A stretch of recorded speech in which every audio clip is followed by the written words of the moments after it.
আসসালামু আলাইকুম। আশা করি সবাই ভালো আছেন। আলহামদুলিল্লাহ, আমাদের মকবুলার রহমান সরকারি কলেজ থেকে ইতিহাস বিভাগের অনার্স চতুর্থ বর্ষের লিখিত পরীক্ষা সফলভাবে শেষ হলো। কিন্তু লড়াই এখানেই শেষ নয়। আমাদের সামনে এখন রয়েছে চূড়ান্ত ধাপ, অনার্স চতুর্থ বর্ষের ভাইভা পরীক্ষা। আজকের ভিডিওতে আমরা আলোচনা করব ইতিহাস ভাইভা বোর্ডে কোন কোন বিষয়ের উপর সবচেয়ে বেশি জোর দেওয়া উচিত এবং কিভাবে নিজেকে প্রস্তুত করব। চতুর্থ বর্ষের ভাইভায় ভালো করার প্রথম শর্ত হলো নিজের সিলেবাস সম্পর্কে স্পষ্ট ধারণা রাখা। বিশেষ করে ভাইভা বোর্ডের স্যারেরা এই বিষয়গুলো থেকে বেশি প্রশ্ন করে থাকেন।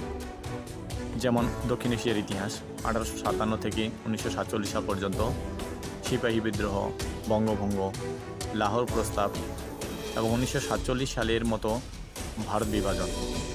এই বিষয়গুলো একদম মুখস্থ রাখতে হবে। বাংলাদেশের ইতিহাস সম্পর্কে জানতে হবে 1947 থেকে 1971 সাল পর্যন্ত, ভাষা আন্দোলন, 66-র 6 দফা, 69-এর গণ অভ্যুত্থান এবং 1947 সালের মহান মুক্তিযোদ্ধা ও বঙ্গবন্ধু শেখ মুজিবুর রহমানের অবদান নিয়ে আলোচনা করার সম্ভাবনা রয়েছে। সোভিয়েত ইউনিয়ন ও ইউরোপের ইতিহাস, ফরাসি বিপ্লব, প্রথম ও দ্বিতীয় বিশ্বযুদ্ধ এবং সোভিয়েত ইউনিয়নের উত্থান পতনের মূল কারণ সকলে একটু রিভিশন দিয়ে যাবেন।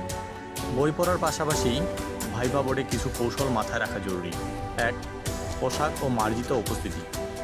ভাইভার দিন অবশ্যই মার্জিত এবং ফর্মাল পোশাক পরবেন। ইন করে যাওয়া এবং জুতো পরিষ্কার রাখা জরুরি। 2. ইনকোর্স ও টেস্ট পরীক্ষার খাতা। অনেক সময় ইনকোর্স পরীক্ষার খাতা বা অ্যাসাইনমেন্ট টপিক থেকেও প্রশ্ন করা হয়, তাই নিজের কলেজের অ্যাসাইনমেন্টগুলো একটু দেখে যাবেন। 3. কনফিডেন্স বা আত্মবিশ্বাস। কোনো প্রশ্নের উত্তর জানা না থাকলে বানিয়ে না বলে বিনীতভাবে বলুন, দুঃখিত স্যার, এই মুহূর্তে বিষয়টি আমার মনে পড়ছে না। স্যাররা আপনার সততা এবং কথা বলার ধারণাও লক্ষ্য করবেন। 4 বছরের এই দীর্ঘ পথ চলা শেষ পরীক্ষাটি যেন আমাদের সবার সেরা হয়, সেই দোয়া করি। মকবুলার রহমান সরকারি কলেজের ইতিহাস বিভাগের সকল সহপাঠী ও বন্ধুদের জন্য রইল অনেক অনেক শুভকামনা। ভিডিওটি ভালো লাগলে অবশ্যই লাইক দিন, বন্ধুদের সাথে শেয়ার করুন এবং পেজটি ফলো দিয়ে চ্যানেলটি সাবস্ক্রাইব করে পাশে থাকুন। দেখা হবে বিজয়ী। আল্লাহ হাফেজ।